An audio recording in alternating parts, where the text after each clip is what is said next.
Yon. Good morning. Welcome. It's a Friday morning at ang ating panahon ay medyo makulimlim. It's a surprise. Hindi ganun kainit, Brad.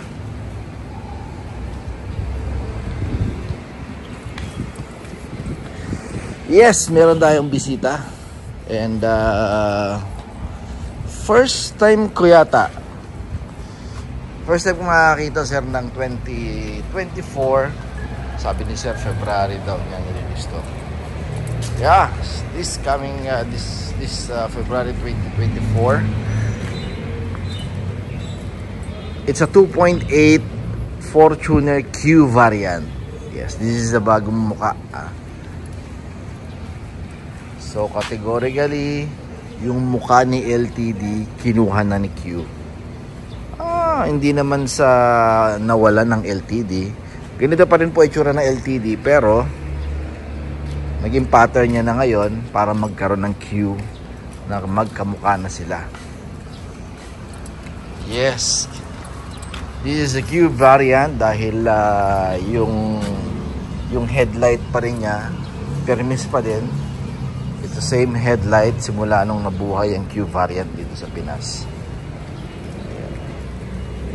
Hindi ako sigurado yung technical spec ng headlight niya, kung meron bang binago, pero for sure yung DRL niya, it's still same design.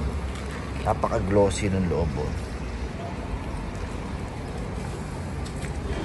Yes. So yung entrada ng bumper, right after nung headlight sa taas pababa, fog lamp, yung repeater na signal light, pareho na nung sa LTD talaga.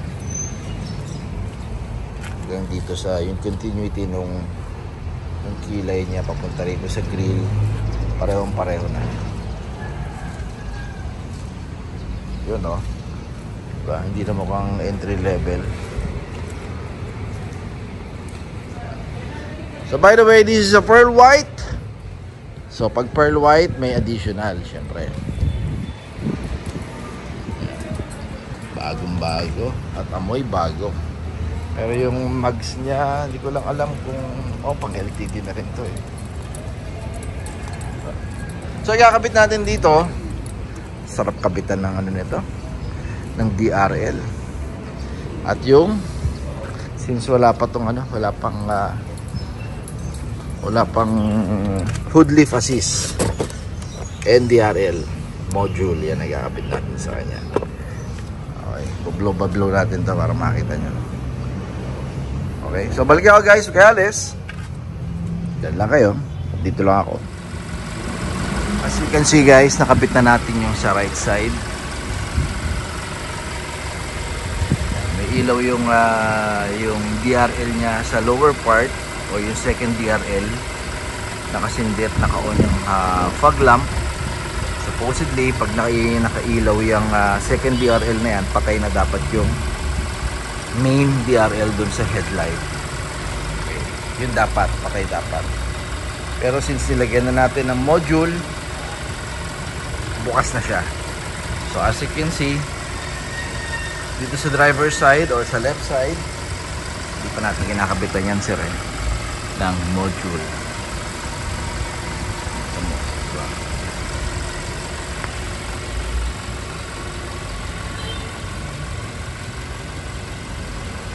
So next natin yung hood lift assist. So original to. Ang mga tools na kailangan natin, sir, ito. Ayan. Isang 13. Oo, yes, may broken size dito na kailangan gamitin. Yung lock niya dito sa gilid, 13 lang, 13 yan eh. Then 12 yung doon, both side din. Then cutter. So after natin makabit lahat nung left and right na bracket,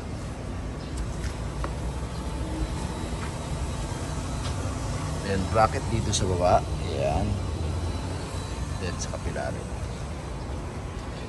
Anyway, sir, padadala ko kayo ng video nito kung paano yung pagdi-DIY sa mga nasa province dyan.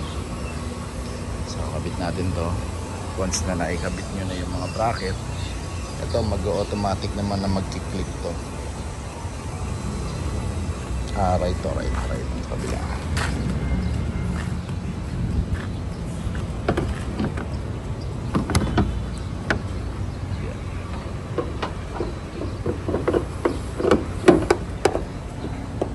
Lock nyo lang yan.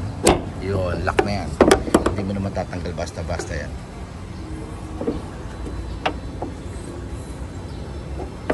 Ikabit din natin sa kabila. Bago natin ikabit yung baba. Kaya yung DIY ito, sir. Hindi kailangan ng mekaniko, hindi kailangan ng electrician. Yun. Yan, nakalock na rin yan. Then, kailangan natin itulok ng konti itong hood para pumasok to dito sa bilog.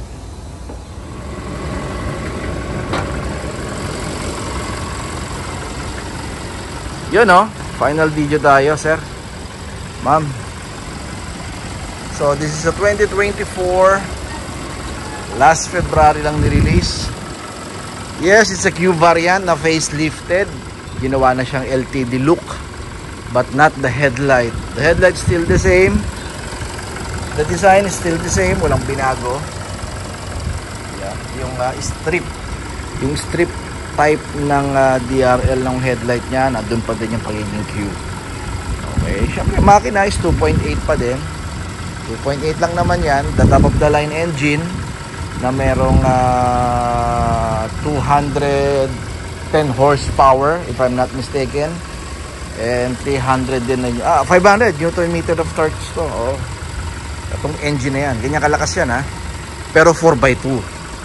Okay, so mas magaan kasi ang transmission niya is pang likod lang. So yun, nakabit na natin yung ating hood lip assist. Yun, hindi ko lang alam, sir, kung may stock pa tayo, pero parang alam ko may isa pa tayo nito, isang set pero don't worry, meron tayo darating yan. Mag-order na tayo yan. And this one is 8,000 pair. Free installation, sir. Basta pupunta kayo sa area natin dito sa Pasig. Okay, so lahat ito applicable sa 2016 hanggang 2024 sa mga wala pang hood lip assist na unit from factory. Okay, usually ang mga 2024 na wala pa nito, yan, katulad nitong Q variant. Hindi lang ako, sir, sigurado sa LTD yung 4x2 na LTD kung meron na rin ito yung 2024. Okay, pero yung Q, V, G, yan, wala pa yan. And also, pwede rin to, sir, 2016 hanggang 2024 Hilux. Kahit na anong variant ng Hilux, basta nag-start ng 2016, pwede natin ikabit to. Hindi ako nagkakamali, nasa 9,000 plus o 9,800 or more or less nasa 10,000 pesos yan pag binili nyo from the factory, from the casa. So nangyari baba para mapakita natin yung DRL module na kinabit natin. So sa ganitong setting nung headlight, dapat nakapatay ang DRL mo from factory setting kasi nakabukas na yung or naka-engage yung secondary DRL mo, di ba? Kaya pinuksan ko na rin yung fog lamp para makita nyo. Pero dahil doon sa DRL module na kinabit natin, both side nakabukas. So mas magbabright pa yan pag naka-auto ka, medyo magbabright pa yung DRL na ilaw mo. Ganda kasi nag-complement, sir, yung glossy black na frame nung headlight mo. Okay, so for this one, 6,000 pa din pair. Applicable lang to sa mga V, Q, LTD, and GRS Sports or GR Sport na variant. Yung G, hindi po natin pwede kabit sa G to. Okay. Okay, so thank you kay Sir Louie ng Manila or Valenzuela. Dinaya tayo dito. Pogi, oh. I hope sir, ma-enjoy mo tong bago mong Fortuner, of course. Yeah. So once again, invite ko kayo guys sa ating Facebook at YouTube channel. Pareho pa rin naman eh. Ano pinagbago eh. Pakita ko lang sa inyo sir yung entrada ng ating Facebook tsaka YouTube channel natin. Ayan, nandiyan sa screen nyo. TRD Parts. Ayan, pareho. Then yung number natin sa upper right yung mga screen, 0917-888-1133. Viber tsaka WhatsApp, pwede, tumatanggap po tayo. Direct call, pwede. Direct text, pwede rin po. Pero mas maganda doon kayo mag-message sa ating Facebook page. Okay? So, sumisikat-sikat na haring araw. Dito pa rin si Mike, TRD, nagpapaalala, don't settle for anything less. Toyota is the best. Happy weekend! Thank you for watching. Keep safe. Bye-bye.